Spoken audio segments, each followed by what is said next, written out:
we talked about chemistry and the molecules and atoms, but now we're going to talk about how specific molecules right here relate to biology.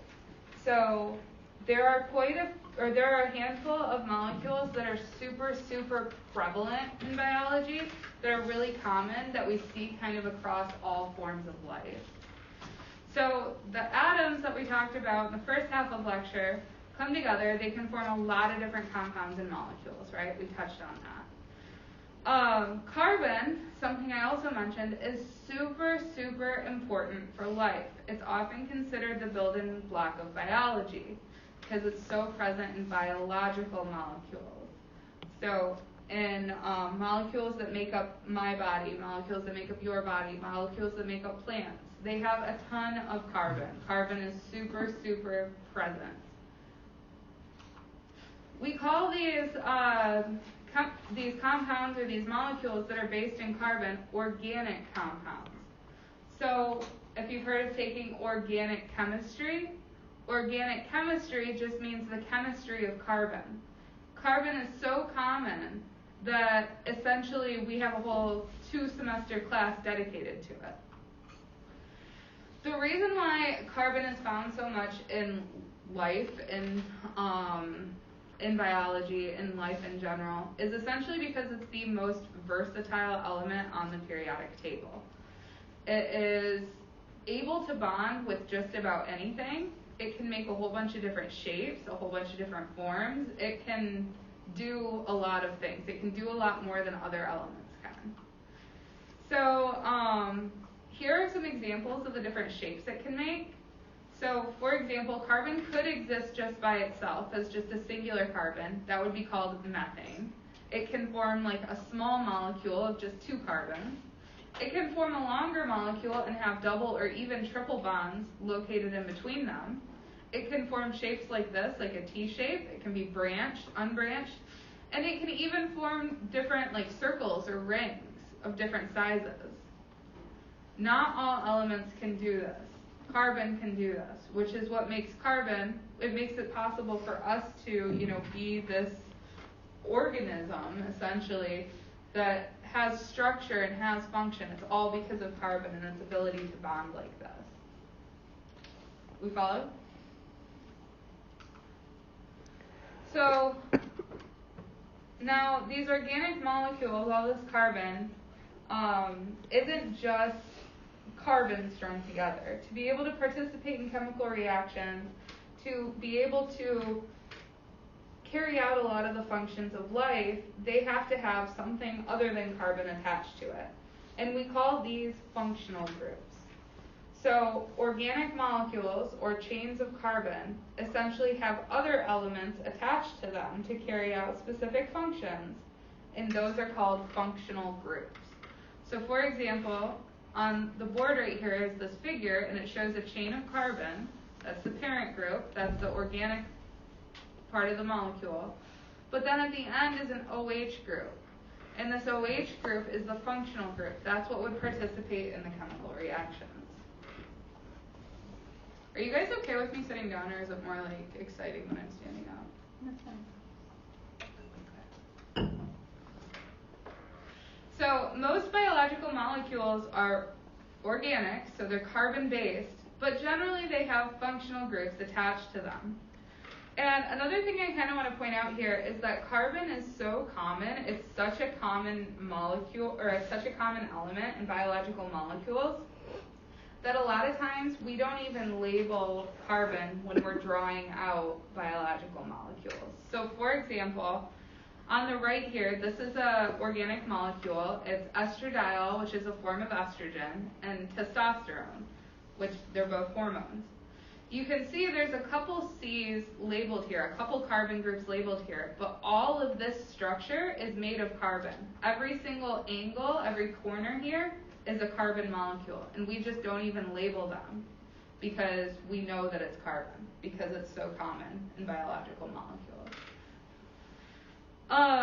Here's another example with octane, which is fuel, and dietary fat, which is your body's fuel. These are essentially all just carbon with different functional groups attached to them. Any questions?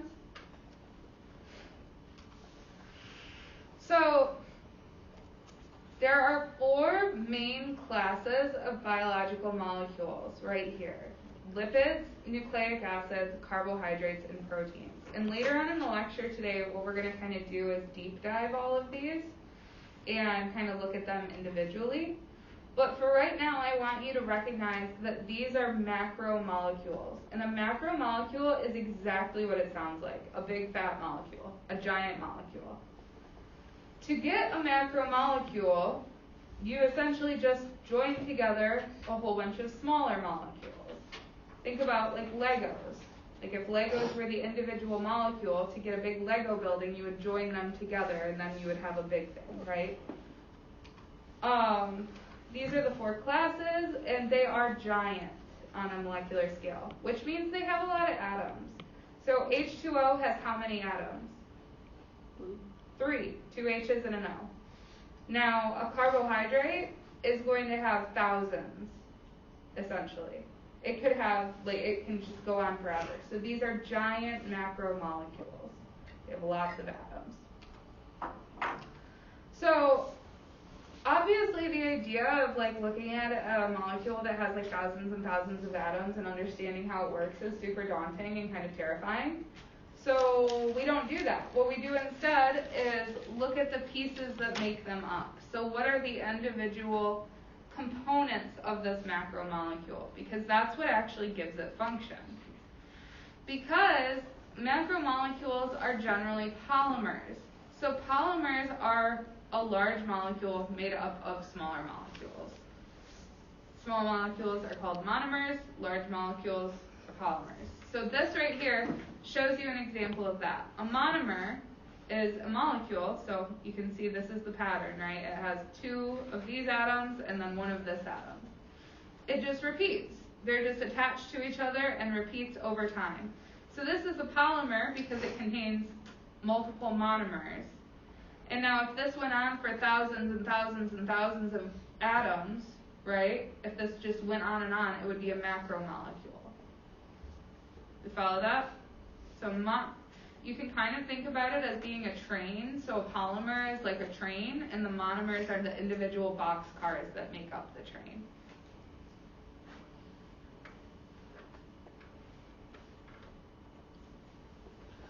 So macromolecules are generally polymers, and they consist of these repeating subunits. And so you can see how looking at the individual repeating subunits would be beneficial so that you can understand the overall structure and function of the molecule. So to be able to add monomers onto each other to form polymers, there's a specific type of reaction that occurs. It is called a dehydration reaction. So now, I know that this is scary. There's a lot of words, and there's chemistry, and there's arrows, and there's figures. But I just want you to kind of just like step back, take a deep breath, and look at this. This is a short polymer. It's a polymer because it has 3 of these repeating purple circles, right? That's polymer. This is a monomer. It is just a single purple circle. This purple circle wants to be on this longer circle to form a longer polymer. Now, these monomers, one thing that they'll have in common is that they will have an OH on one side and an H on the other side. So, to attach a monomer to a polymer, all that has to happen is this bond has to be reformed with the purple thing instead of the H. And when that happens, the byproduct of it is an H and an OH, which can combine to make what? Water, H2O. So essentially this H and this OH are just getting out of town so that this purple thing can attach to the rest of this short polymer. Water is always produced as a byproduct of this. That's how they get added on to form this long polymer. So this will happen over and over and over and over again to just eventually a really, really, really long polymer is formed. and water is always going to be a byproduct of that. So we call this a dehydration reaction because you're getting rid of water. Make sense? Now, the opposite of that is also true. We call this a hydrolysis reaction.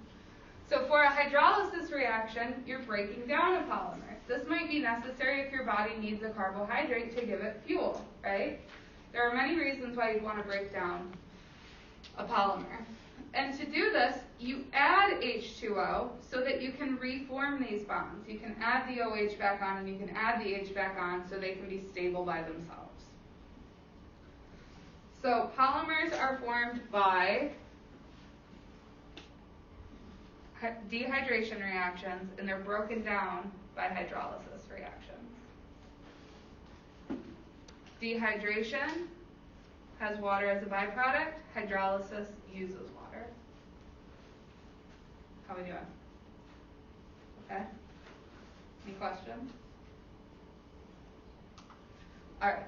So back to these four big major molecules. These four molecules are found in pretty much all living things. We have to examine the function by looking at the structure of the components that make them up. Another thing that I want to take a second to kind of point out here is that you are probably actually quite familiar with most of these molecules. You probably recognize these, especially if you're somebody who's into fitness and like watching and counting your macros, your dietary needs, stuff like that. Because when you're doing that, essentially what you're doing is you're controlling the amount of each substance that you put into your body. Your lipids, or your fats, right? Your carbohydrates, your carbs, and your protein. You're balancing that out so that you can make sure that your body has the ideal composition of any of these substances. So if you're somebody who's a nutrition major, or if you're somebody who's really interested in this, this might be a pretty interesting lecture for you, because they're actually quite closely related. Nucleic acids is kind of the oddball in that example. All right, so this slide is to give you an overview of all the molecules. If you revisit this later, it will make a lot more sense. But these are the four molecules and kind of just a definition of them. Carbohydrates provide structural support and provide energy. Lipids make up cell membranes, store energy, and are important in communication. Proteins provide structural support and act as catalysts to facilitate chemical reactions. And nucleic acids encode and transmit genetic information. This figure is really cool to kind of show you the composition of all those, the monomers, the functions, and the examples. Like I said, this is a slide you're going to want to visit later. This will make more sense after we get through the lecture. All right, so we're going to start with carbohydrates. The other thing that I want to do is I am going to make a table up here, and I recommend you do the same. Is this marker dying? It's hard to tell if it's a glare or not.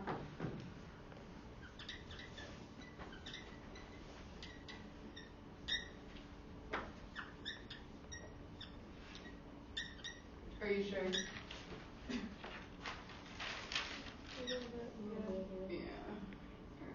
All right. Really, sometimes it's like really hard to spell words that you spell a million times another. I just had that.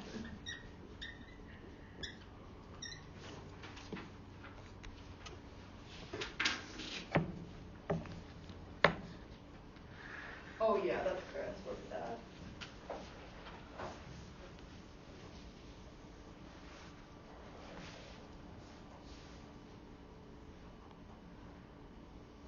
My handwriting is decent, but my line drawing skills horrible.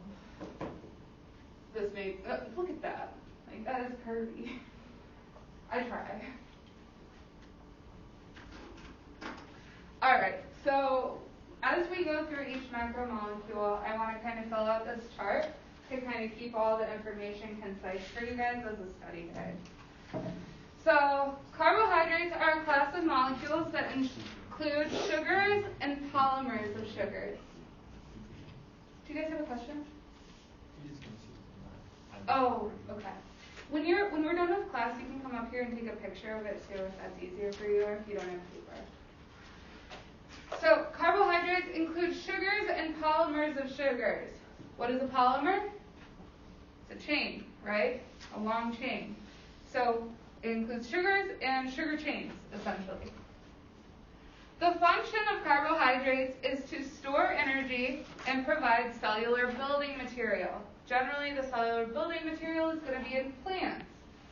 That makes sense, right? When you eat a potato, carb heavy, but it's also their structural building material. Make sense? The monomer is a monosaccharide. So the term mono means one, and saccharide means sugar. So you can use the word saccharide and sugar kind of interchangeably. This makes sense that the unit of carbohydrates is a sugar, such as glucose and fructose, and we call these carbohydrate monomers simple sugars. So if you've ever heard the term simple sugar, it's referring to just monosaccharides, so glucose and fructose. Now, the polymer of carbohydrates are polysaccharides. We also refer to these as complex carbohydrates in everyday lingo. So these include starches, glycogen, and cellulose. So, let's fill out our board and then we can talk about this a little bit more.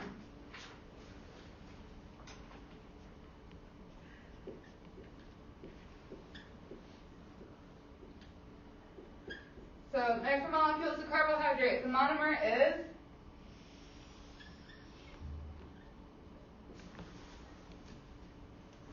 monosaccharide, right?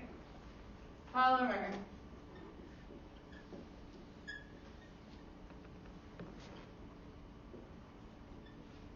Function.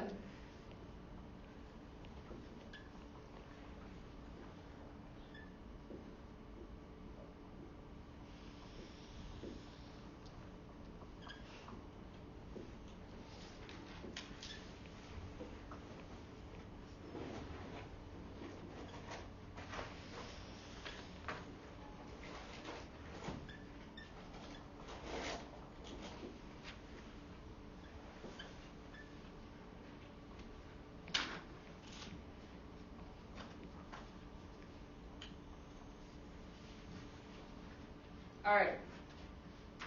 So, these individual sugars, these simple sugars, are shown on the top here. They can exist in a couple different forms. They can be chains of carbon, or they can be carbon rings. A lot of times we abbreviate the rings, we don't put the C's on them, and it looks a little bit more like this. This is what an individual sugar looks like, that your body is taking and eating. Now that is the monomer, right? So if we strung together a whole bunch of these monomers, what we would get is a polysaccharide. And you can actually see in this image down here of the starch granules in a potato, you can see that this is just a whole bunch of these rings strung together. You see that? Because carbohydrates are a polymer. And glycogen, which is what's found in human muscle tissue, is, once again, just a whole bunch of these found together. It makes sense that our muscle tissue would have glycogen or a polysaccharide in it, because what do your muscles need to work? Energy, right? And carbohydrates are an energy source. And then finally, at the bottom, we have cellulose, which is a really thick chain, so it's 3 deep of a whole bunch of these hooked together. You follow? Doing okay?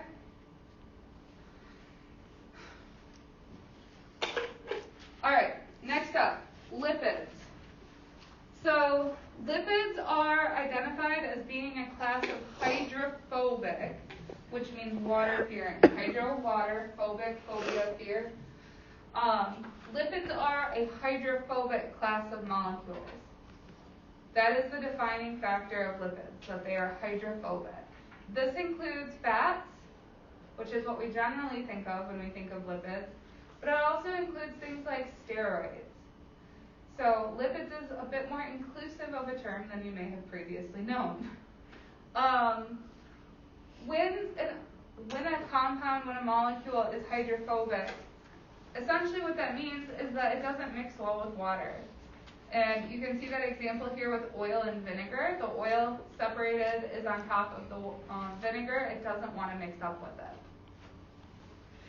Lipids can vary in function depending on what it actually is. So whether it's a fat or a steroid or a different compound.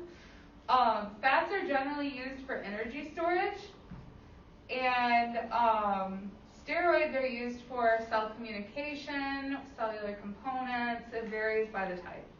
Okay? I'm so sorry if you guys keep hearing my stomach growl. The monomer of lipids for a fatty acid specifically, for a triglyceride specifically, is a fatty acid.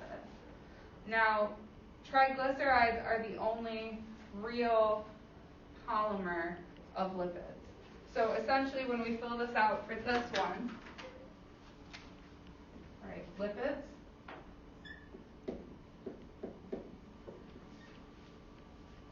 we'll write fatty acid, and then I'll put tri, that looks like fry, tri in parentheses, because a fatty acid is the monomer of a triglyceride, but steroids don't have a monomer or a polymer. So we're going to say there's no polymers, and their function is energy storage and cellular components. And then examples are fats and steroids.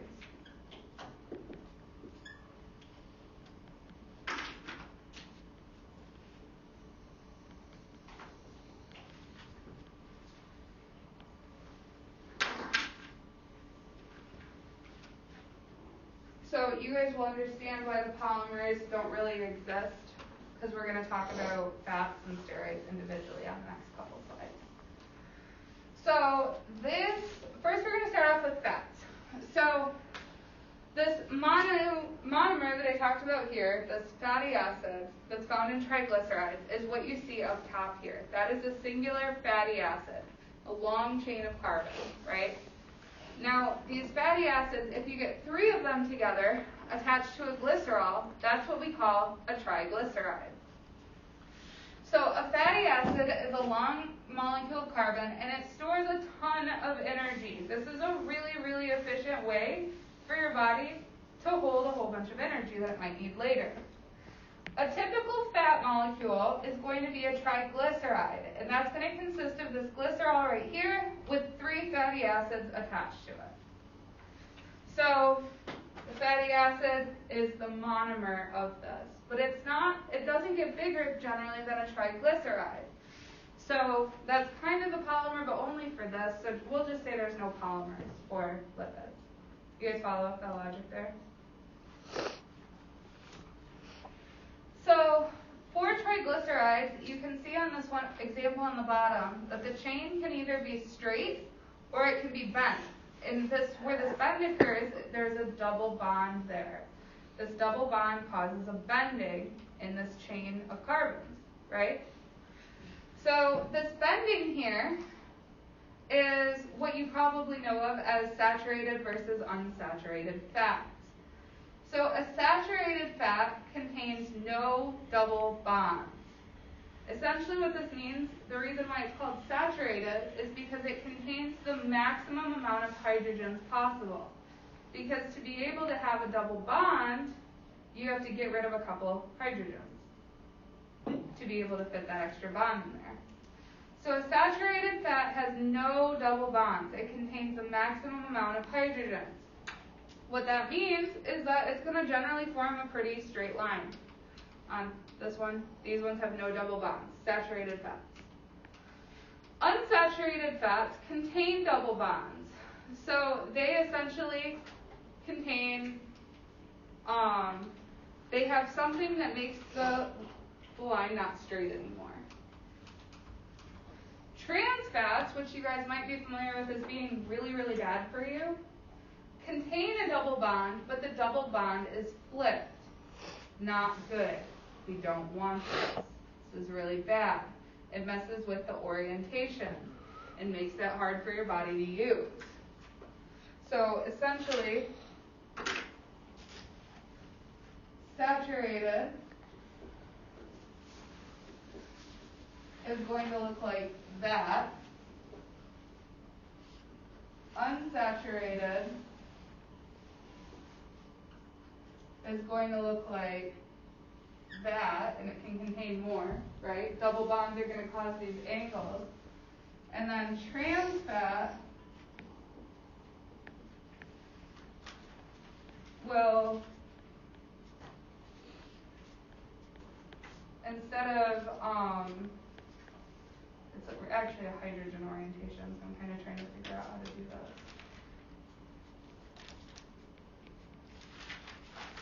Will look more like that. So this double bond will cause it to be pointing like in the same direction instead of alternating different ways. So they point kind of differently. All you need to know really though is that it's like a hydrogen orientation issue that causes these trans fats. Trans fats are man-made, and so they're not made anymore because the FDA deems them dangerous a few years back, like in 2015. And because I don't want to get into the chemistry of it, all that you really need to know about trans fats is that they cause a weird orientation of this double bond. They cause it to look a little bit different, which makes it more likely to kind of get like stuck in your arteries and stuff, essentially. That's how I like to think about it, as like adding an extra coat, like a clamp that can get stuck in your body. So, if you are somebody who looks at nutrition labels a lot, you might be familiar with the idea that saturated fats are generally considered bad, and unsaturated fats are generally considered good fats. This is because of this, essentially, the double bond and what it does and how your body can use up that energy. So saturated fats are going to be the fats that are most often found in animal products. Generally, not always, generally they are going to be solid at room temperature. So for example, if you're looking at a steak, it has a marbling of the fat, right? It's solid at room temperature. Butter is pretty solid at room temperature. Cheese is pretty solid at room temperature, and these all come from animals. Plant fats, not always, but plant fats are generally unsaturated fats, and these are liquid at room temperature. These are generally the more healthy fats. They're easier for your body to use, and they're not as dangerous to cause long-term issues like heart conditions.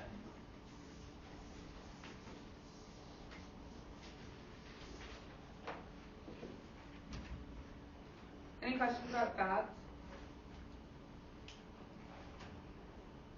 So these all come together, any sort of mix, to form a triglyceride, right? And the triglyceride is your body's long-term energy storage. So still in the category of lipids, we're now going to talk about steroids. So even though these things are vastly different, steroids and fatty acids, they have one thing in common, and it's what makes them both lipids. What trait is that? That they're hydrophobic, right? They're both hydrophobic. So steroids is a type of lipid with a structure of 4 fused rings. So you guys might remember this photo from a little bit earlier. There's 4 fused rings on any of these. So testosterone or estrogen, they're both made from cholesterol. these are very different from fats in both structure and function. So they're either found in like the cell wall to help with structural issues. They can act as hormones in the body. They can signal different responses. So for example, you guys are probably familiar with testosterone as being something that essentially is the male hormone, right? It gives men masculine features, that helps for building muscle, things like that. And then estrogen obviously is like the more feminine hormone that has all of these things that make women women. So when people take synthetic steroids, essentially what they're doing is they're taking synthetic testosterone to help them build up muscle mass. More testosterone, more muscles, etc. And so obviously this is an issue with like professional athletes who are taking synthetic steroids, synthetic lipids, to help build up their muscle mass. For women, an example of this would be like birth control pills. So birth control pills are synthetic estrogen or progesterone, which are taken to control like the cycle to make sure that you don't, have babies when you don't want to have babies. And so we make synthetic versions of either of these, and both of them are lipids. But we don't automatically assume that they're like fat, right? Because they're not. They're different things. They're both in the category of lipids. Moral of the story here is lipids get a bad name, and they're not all fats. Questions? Okay. Next up, proteins. So, anybody in here feel like they actually know what a protein is? Yeah, so proteins are kind of one of those words that I feel like is thrown around a lot in biology and nobody really understands it until they've spent like 3 years studying it. But I'm going to try because proteins are really, really important for biology, okay? So bear with me here. This is not a time when I would ask you to take notes. It's a time when I would ask you to pay attention.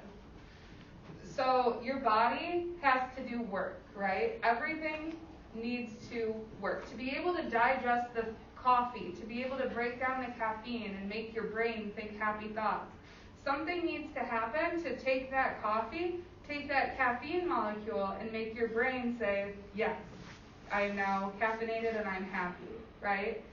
To be able to digest your breakfast, that sandwich, something has to be able to break down that English muffin into its individual sugar components. Something has to be able to identify the fact that this is cheese and it has lactose in it, and I need to break that down so that I can use the energy from it. You guys get what I'm saying? Like everything that you are is a vast collection of a ton of chemical reactions, right?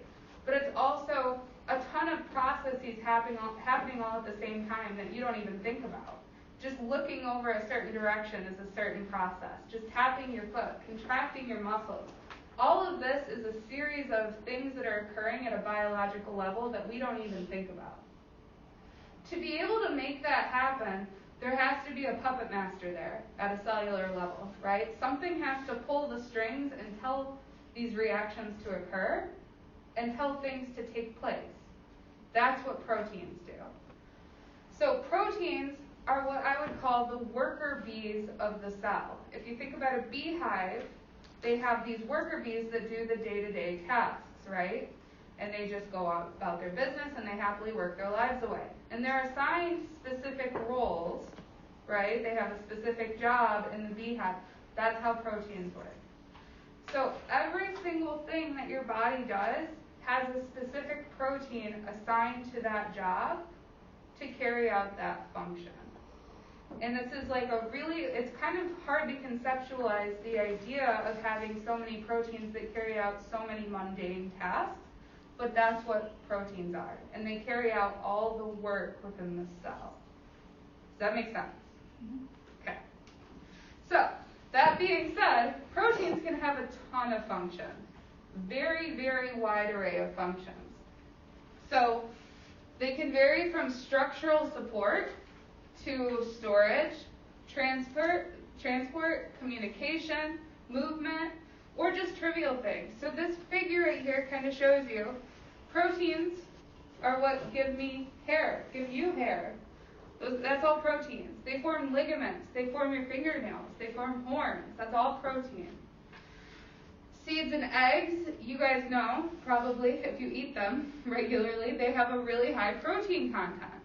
And it's because they essentially function as storage for proteins. So they're proteins that are storing proteins. Your muscles, anybody who like weightlifts or works in bodybuilding, they watch their protein. They want to get a lot of protein.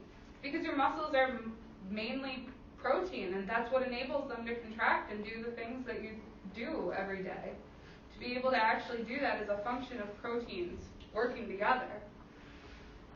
Transporting proteins, the fact that you are able to wiggle your toes after you eat a sandwich is because something is taking that food that you're digesting and bringing that energy all the way down to your toes. Transport proteins. And then enzymes, which essentially help all the chemical reactions that you need in your body to do. Those are enzymes, and we use those in like dish soap and stuff like that to break down components. How are we feeling about proteins? Any questions about proteins? I feel passionately about proteins because I didn't understand them until I was like a junior or senior. I feel like that word's thrown around a lot. So proteins, their monomer, are what are called amino acids. Once again, if you're into fitness, you hear a lot of talk about amino acids, stuff like that. It's because to have proteins, you need amino acids. So this is the structure of a single amino acid. All amino acids are exactly the same except for this R group on the bottom. This will make more sense when we get on to the next page. I just kind of wanted to introduce you to that here. And the polymer of proteins are called a polypeptide.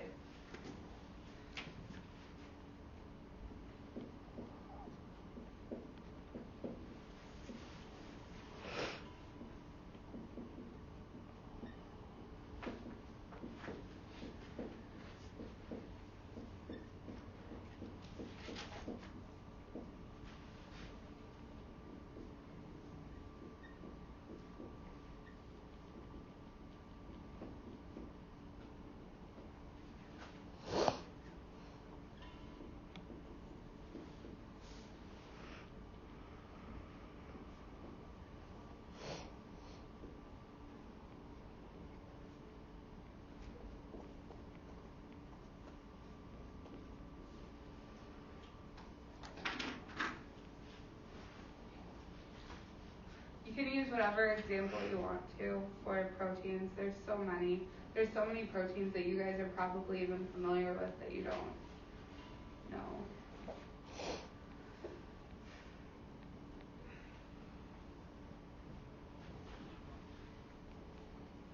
Alright.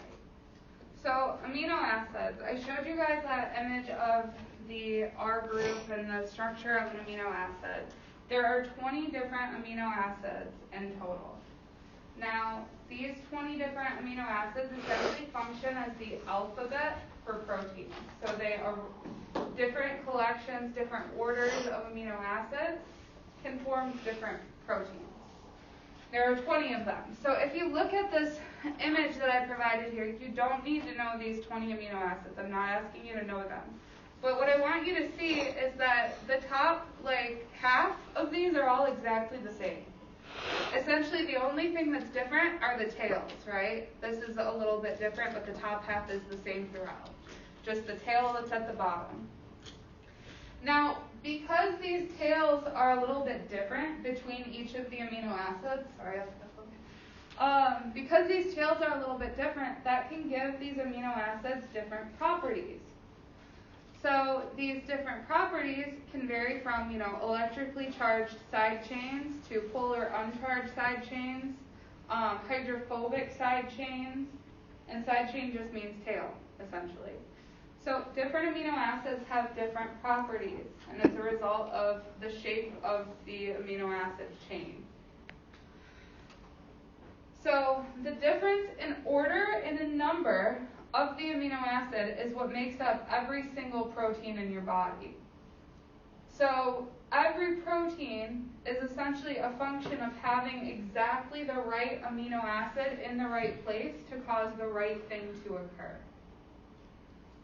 So your hair, for example, is a protein, keratin, and this protein, I think it's keratin. No, that's wrong. It's a protein, either way. So your hair is made up of a protein, and to make your hair look exactly the way it does, to make it look uniform, to make it look, the color that it is and have the structure that it is, it requires all of those proteins to look the same, to be a certain combination of amino acids. So this combination of amino acids is what provides your hair with its structure, its color, its all of those things. Another example that I like to use involves the enzyme lactase. So lactase breaks down lactose, right? Lactose is a carbohydrate. People who are lactose intolerant don't have enough lactase, so therefore they struggle to break down lactose. Now, for lactase to be able to work, it has to have specific features that allow it to attach onto lactose, right? Because if it doesn't attach onto lactose, how can it break down lactose for your body to use? So there has to be specific features that make it so that it's attracted to lactose and can break it down. So the order of these amino acids and the type of amino acid it is, the class of amino acid it is, all go into helping the protein, the final protein product, having the function of being able to carry out the job, the work that it's assigned to the best of its ability. How are we doing? Questions? Are you guys like you don't even know what questions to ask? Is that kind of what's happening here? Okay. Or is it just like we've been sitting in a bio class for 2.5 hours and we're tired? Yeah. Okay, we're almost done. Look, there's only one more. Polypeptide chains, so polypeptide, the polymer, can be up to thousands of amino acids long. So thousands of amino acids can work together to essentially carry out this work of the cell. So here is a visual of what these amino acids actually look like on a molecular level. But another way to think about it is just being a long chain. A lot of times the polypeptide is called a polypeptide chain because this polypeptide is a chain of amino acids. And you can visualize this chain of amino acids right here. So this is 129 amino acids in a row. And you can imagine all these different tails flipping in either direction, right? This is a chain of amino acids, and they all have their own unique tails. These unique tails have properties that make the protein fold in a very specific way. So you can think about how, like, I could crumple up a piece of paper and you wouldn't be able to predict how it was going to fold, right? But if that piece of paper, if I were to put glue at certain parts of the piece of paper and then fold it up, you would know that the glue would attach to something, right? And it would hold it in that position. That's exactly what happens with these amino acids. Because they have properties, some of them are attracted to each other and some of them are repulsed by each other. So this specific order of amino acids allows a protein to fold in just the right way to carry out its job. So we talked last week about how structure and function are related in biology. Proteins are a perfect example of that. There is a relation of structure to function here because the function of a protein relies on its structure. Lactase would not be able to break down lactose if it didn't have a shape that allowed it to do so. It means that every single protein is shaped perfectly to carry out its job. And that shape to carry out its job relies on the individual amino acids that make it up. Okay? What a protein does, its role that it has is a consequence of its shape. So here's an example of that. This is the protein amino acid sequence for hemoglobin, which is like in your red blood cells. So normal hemoglobin amino acid sequence, this is just a chain of a whole bunch of amino acids. It forms a polypeptide, right, a big chain. And then there's a normal blood cell right here. Now, people who have sickle cell anemia, their structural protein that helps with this hemoglobin right here, there's a substitution. They have the wrong amino acid at this position. This amino acid is switched. Now, this amino acid being switched causes a huge structural shift in hemoglobin and therefore in the red blood cells. So one singular amino acid being off or being different can have dramatic consequences for the structure and therefore the function of a protein. This particular mutation, this particular issue, makes it so that red blood cells are no longer able to clot as easily, or they clot too easily. It's one of the two, I can't remember. So it causes a clotting issue, essentially, where red blood cells are no longer as effective at performing their task, just because one amino acid is different. Just the tail of one amino acid can make that dramatic of a difference in a protein. Make sense? So when people talk about like DNA mutations and causing all these bad consequences, generally it's because this is what happens as a consequence of that. Structure, this order of amino acids relates to the function of the hemoglobin and therefore the red blood cell. All right, final one, nucleic acids. Nucleic acids are macromolecules that store genetic information. These are DNA and RNA. Store genetic information. They are your body's hard drive. You know how like your computer has a whole bunch of code that it contains all your storage that you probably don't understand if you were to look at it, but like at least I imagine it as just like being this wall of text that makes no sense. Your body has the same thing. It's nucleic acids. They are your body's computer code, essentially.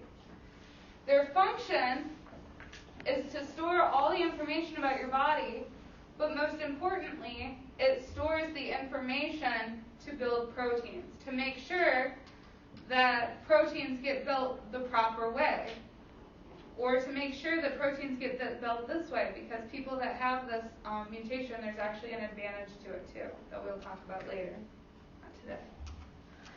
So it contains this information for your body's storage and also to make proteins in the way that are best for you, the way that's best for you. It contains the blueprints for all proteins. The monomer of nucleic acids are nucleotides. The polymer is polynucleotides.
So,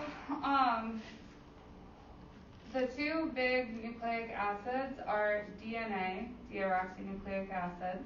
Nucleic acid is in the name of it, that's where the Na comes from. And RNA, ribonucleic acid, so the Na comes from nucleic acid. So, DNA, RNA, and proteins essentially work together to enable the transmission of genetic information from one generation to the next. So your DNA, or this information storage hard drive of your body, essentially is contained in your DNA. This contains all the information, all the blueprints to make proteins. It's all in your DNA. Now to make the actual blueprint, to make the actual protein, the blueprint is mailed out via RNA. It's mailed out to the protein production factory, which builds a protein. So your DNA stores the genetic information, it mails out RNA as a blueprint to the protein production factory, and then a protein is made.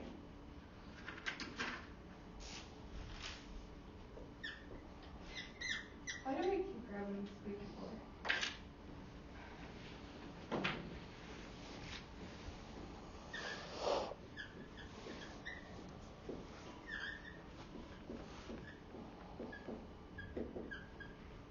So, I had a really good question in my class yesterday when I gave this lecture. Somebody said, well, okay, so RNA, that's familiar because mRNA vaccine, right? So, taking what I just told you guys about, like, essentially the RNA is the blueprint that gets sent to the protein production factory, you can kind of look at this and see exactly how an mRNA vaccine, like the Pfizer Moderna vaccine, would work. Don't need it in your DNA, because essentially, this is what the vaccine is, right? So it's giving your body this to send off to the protein production factory, and then at the protein production factory, you make a protein that helps you fight COVID. Does that make sense? So you're skipping over this site with the mRNA vaccine. You're going right here, and then it's sending instructions to your body to make a protein that helps you fight COVID. Or fight COVID faster, essentially. Doing okay? Okay. That is the role of nucleic acids. They're super important. So, nucleic acids are made up of nucleotides, and you should know about these three components that make up a nucleotide. All nucleotides have a phosphate group. It's shown here in yellow. It has a P in the middle. They have a sugar molecule. In DNA, it's deoxyribose. In RNA, it's ribose, just a ribose sugar. And the last thing they have is a nitrogenous base, shown in green here. Now, for DNA, there are 4 different possible nitrogenous bases. And they're represented by A, G, C, or T, but these are the actual names of them. Adenine, thymine, guanine, and cytosine. Cytosine. We really just refer to them as A, T, G, and C. That's really what you need to know here. But in every single nucleotide, in every single DNA nucleotide at least, the sugar and the phosphate group are exactly the same. The only thing that's different is this base right here. That's the only thing that changes, is the base, which is why we just call them A, G, T, and C, because everything else about the nucleotide is the same. So I want to point out here that A and G have 2 rings. You can see they're structurally different. And T and C each have 1 ring. Essentially, what happens here is this makes these fit together like perfect puzzle pieces. So the 2 rings attach to the 1 ring, and then they form together, and they bond together, and they pair up. So this is color-coded here. So adenine, A, always attaches to a thymine. And you can see how they kind of fit together like a puzzle piece. Guanine always attaches to cytosine. They always do. And we call this base pairing. So DNA is always double-stranded. DNA is double-stranded because of these puzzle piece connections. So they go together to form essentially rungs of a ladder. So A matches with T because they fit together so perfectly, and then G matches with C. And all that DNA is just a series of this forming a ladder. The A's and T's being attracted to each other, and the G's and C's being attracted to each other. You guys should know that. You should know which one it matches with. we call this base pairing.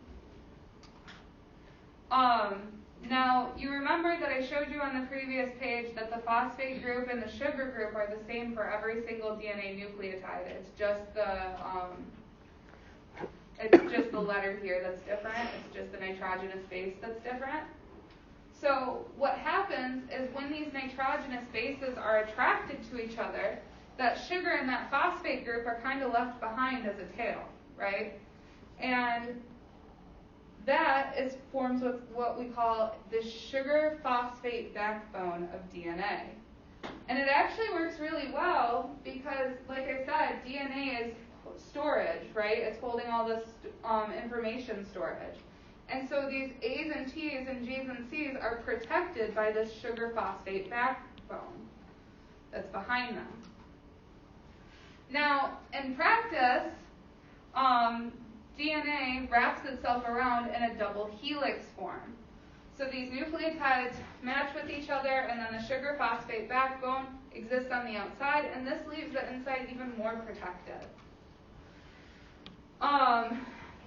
This process, this DNA, is how your body stores all of the coded information for who you are, the proteins you have, the way you're going to look, the way all of these things occur is stored like this, through a series of A's, G's, C's, and T's. How are we doing? Surviving? Okay, almost there. Alright, I also want you guys, obviously the other one is RNA. RNA is important in this process too. I want you guys to know about the three big differences between RNA and DNA. So, I already mentioned one. RNA uses the sugar ribose, so it's ribonucleic acid instead of deoxyribose. Another one is that RNA doesn't use the base thymine, it uses uracil instead. So on that slide, a couple back, I put thymine and then I put DNA in parentheses. It's because RNA uses uracil. You can see though, in this image that they're actually pretty close, they're pretty similar, but it gives your body a way to tell apart DNA and RNA. Another big one, you can probably see this pretty clearly, RNA is single-stranded and DNA is double-stranded. It's another way that your body just doesn't get DNA and RNA mixed up. So those are the three big differences between DNA and RNA, but they are both nucleic acids. They are both, each strand is a polynucleotide, and they are made up of individual nucleotides. How we doing? Alright, so last thing for today is I want you guys to watch this video because it really kind of shows the importance of macromolecules in the body. Yeah. Milk is nature's wonder food. For about 6 months of your life, that's the only thing you eat or drink. Most people probably don't like relying on their mom for their milk their entire life. Ew. So we usually switch over to milk made from cows. For about 50% of the world, everything is perfect and milk is delicious. But for the other 50%, as they grow up, milk starts to cause digestive issues. Lactose is a sugar in milk that cannot be directly absorbed by our bodies. When we were babies, humans make an enzyme called lactase that breaks down the lactose into simple sugars that our body can then intake. As we get older, about half of the world makes much less lactase, or even stop making it altogether. So what does the lactose actually do? In lactose intolerant people, it can cause gas, bloating, nausea, diarrhea, and in general an uncomfortable feeling. In people with lactase production, the lactose will be broken down into simple sugars in the first part of the small intestine. Our bodies take up the sugar, and it's happy. In lactose intolerant people, the lactose will pass through the small intestine into the colon. In the colon, there are bacteria that can break down the lactose. The bacteria ferment it and make tons of gas. The gas causes most of the issues, though the fermentation products and other sugars can cause more fluid into the colon, leading to some pretty nasty poops. Lactose intolerance is largely dependent on our ethnicity. Only about 5% of Northern Europeans are lactose intolerant, with African, Native Americans, and Latino populations being much higher. Eastern Asians top the chart with more than 90% of people being lactose intolerant. As you probably guessed, the production of lactase as an adult is controlled mostly by genetics. A mutation that occurred a few times throughout history is responsible for the persistent lactase production. The mutation was beneficial for most and was spread throughout many populations through natural selection. Lactose intolerance is more of a gradient rather than an on or an off. Some people can get by eating small amounts of dairy, but when drinking an entire glass of milk, they can get sick. Personally, I can drink as much milk as I want with almost no issues, unless it's a gallon of whole milk. So are there any ways to fix your lactose intolerance? Surprisingly, yeah, there are actually a lot of different ways, but none of them are perfect. There are pills that contain lactase for a quick fix, or you can try eating some foods that already contain lactase or lactase-producing bacteria, such as yogurt. Another way is to drink small amounts of milk several times per day to hopefully increase your lactase production. But one of the best and most common ways to combat the intolerance is just by eating foods with no lactose. There are tons of different products that lack lactose. Almond milk, soy milk, lactate are all low in lactose. So now you know why some people's bodies can't handle dairy. And as always, thanks for watching. Have a super duper delicious. Alright, so the reason why I wanted to show you this video is because it talked about something I mentioned a little bit earlier, right? Lactose intolerance. But it also shows how all 4 of these macromolecules work together. Because milk is a mixture of fats, which are lipids, and lactose, which is a carbohydrate. I know you guys are ready to go. This is the last slide, okay? We're almost there. Just hold on. I know it's been a long day.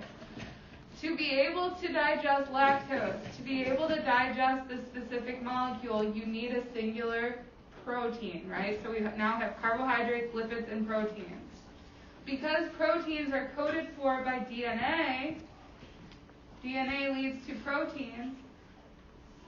Lactose intolerance is a product of essentially a DNA mutation, or having or not having a specific DNA mutation. Does that make sense, kind of full circle? And so it actually all comes down to one specific letter, one C or a T being here, which is what gives people the ability to digest milk products or to not digest milk products. And this is just one example of many that you can use to kind of show essentially how all these macromolecules work together.